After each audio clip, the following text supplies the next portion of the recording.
Hello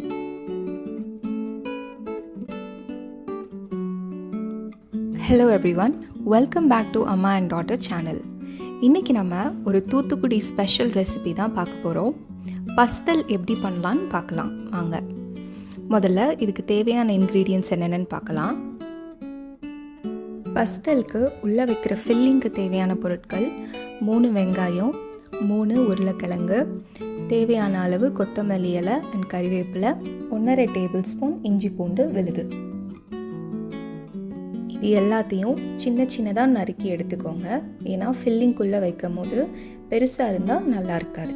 இந்த ரெசிபிக்கு 1/2 kilo boneless chicken எடுத்துக்கோங்க. இந்த சிக்கனை மிக்சியில் போட்டு நல்லா மின்ஸ் பண்ணி எடுத்துக்கோங்க. இல்லைனா உங்களுக்கு ரெடிமேடாக மின்ஸ்டு சிக்கன் கிடைச்சா அதை யூஸ் பண்ணிக்கலாம்.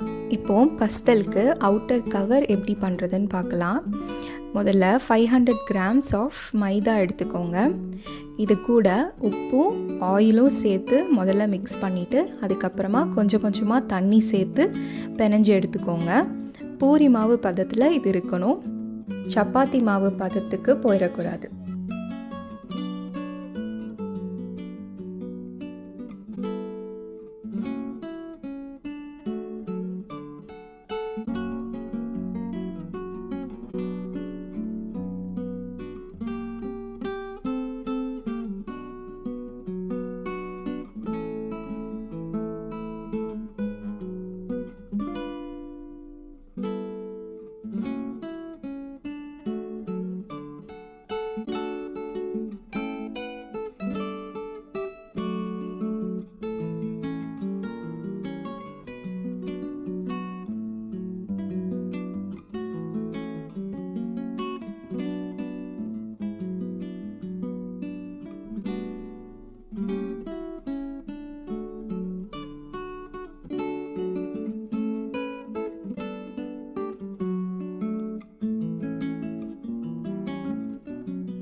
பஸ்தல் பண்ணுறதுக்கு ஒரு 1 hourக்கு முன்னாடியே நீங்கள் மாவை ரெடி பண்ணி வச்சுருங்க.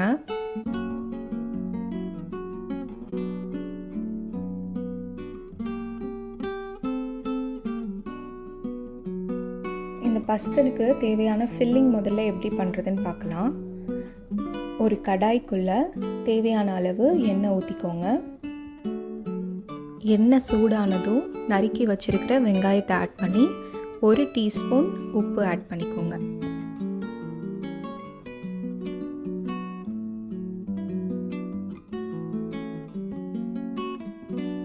இதை அப்படியே மூடி வச்சு வெங்காயத்தை குக் பண்ண விட்டுருங்க. வெங்காயம் ஒரு டிரான்ஸ்லூசன்ட் ஸ்டேஜ் வந்ததுக்கப்புறமா கறிவேப்பிலையை உள்ளே ஆட் பண்ணிக்கோங்க. இது ரெண்டையும் நல்லா வதக்கிட்டு இப்போது இஞ்சி பூண்டு விழுதையும் இது கூட ஆட் பண்ணி நல்லா வதக்கிக்கோங்க.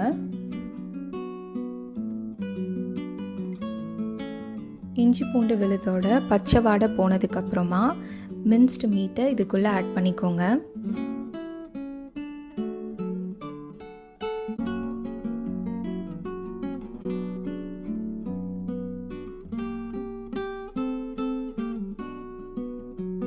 இப்போ இதுக்குள்ளே தேவையான அளவு மஞ்சள் தூள் ஆட் பண்ணிக்கோங்க.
சிக்கனை நல்லா வதக்கிக்கோங்க.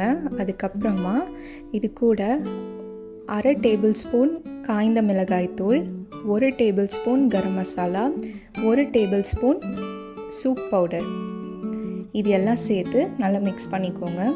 உங்களுக்கு இது காரமாக வேணும்னா இது கூடுதலாக கூட சேர்த்துக்கலாம்.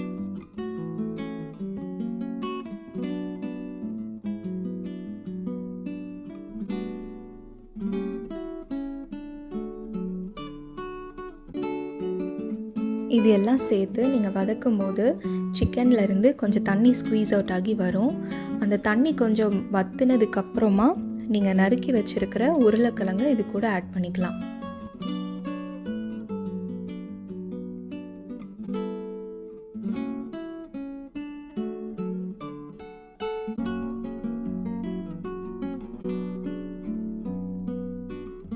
பொட்டேட்டோஸை ஆட் பண்ணதுக்கப்புறமா லிட் க்ளோஸ் பண்ணி ஒரு 5 மினிட்ஸுக்கு அதை வேக விடுங்க. அப்பப்போ அதை திறந்து பார்த்து அதை கொஞ்சம் கிளறி விட்டு ஒரு 5 மினிட்ஸ்க்கு வேக விடுங்க. இது ஒரு அரைவாசி வெந்தால் போதும். ஏன்னா நீங்கள் பஸ்தலை ஆயிலில் ஃப்ரை பண்ணி எடுக்கும் போது அது திருப்பியும் வேக ஆரம்பிக்கும். கடைசியாக கார்னிஷ்க்கு கொரியாண்டர் லீவ்ஸ் ஆட் பண்ணி நீங்கள் ஸ்டவ் ஆஃப் பண்ணிடலாம்.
இப்போது பஸ்தலுக்கு அவுட்டர் கவரிங் எப்படி ரோல் பண்ணி எடுக்கிறதுன்னு பார்க்கலாம். உருட்டி வச்சுருக்கிற மாவை எடுத்து சின்ன சின்ன லெமன் சைஸஸ்க்கு நீங்கள் உருட்டி எடுத்துக்கோங்க. அது கூட ஆயில் ஆட் பண்ணி பூரிக்கு எப்படி ரவுண்டாக நீங்கள் ரோல் பண்ணி எடுப்பீங்களோ அதே மாதிரி இதை தேய்ச்சி எடுத்துக்கோங்க.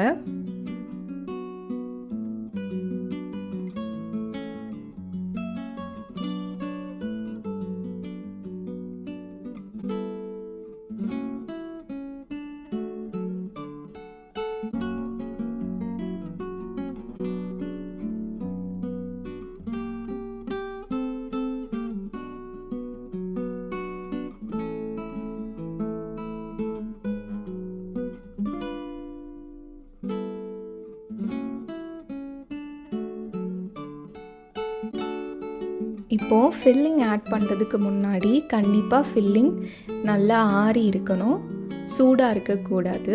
ஓரங்களை சீல் பண்ணும்போது கையில் நல்லா தண்ணி தொட்டு அதில் தண்ணி ஆட் பண்ணி அந்த ஓரங்களை சீல் பண்ணிடுங்க.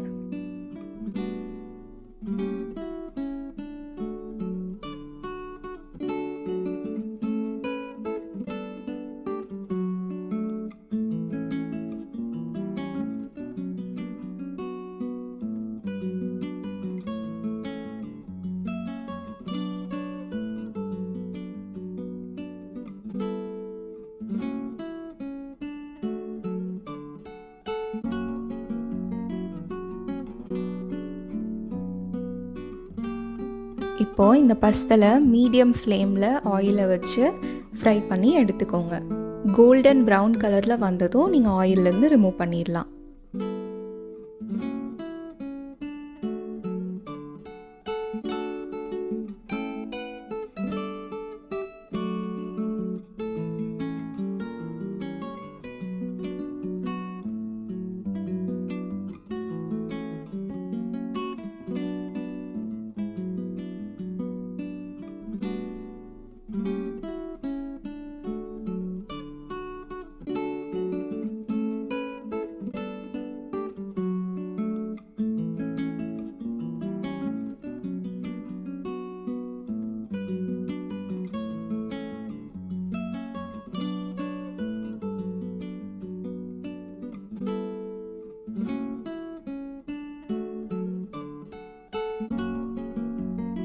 Super yummy and crispy Thoothukudi special பஸ்தல் ரெடி. கண்டிப்பாக இந்த வீடியோ உங்களுக்கு பிடிச்சிருக்கும்னு நான் நம்புகிறேன். இந்த வீடியோவை லைக் பண்ணுங்கள், ஷேர் பண்ணுங்கள், காமெண்ட் பண்ணுங்கள் அண்ட் மறக்காமல் எங்கள் சேனலுக்கு சப்ஸ்கிரைப் பண்ணுங்கள். இதே மாதிரி இன்னொரு வீடியோவில் உங்களை சந்திக்கும் வரை இட்ஸ் பபாய் ஃப்ரம் அம்மா அண்ட் டாட்டர்.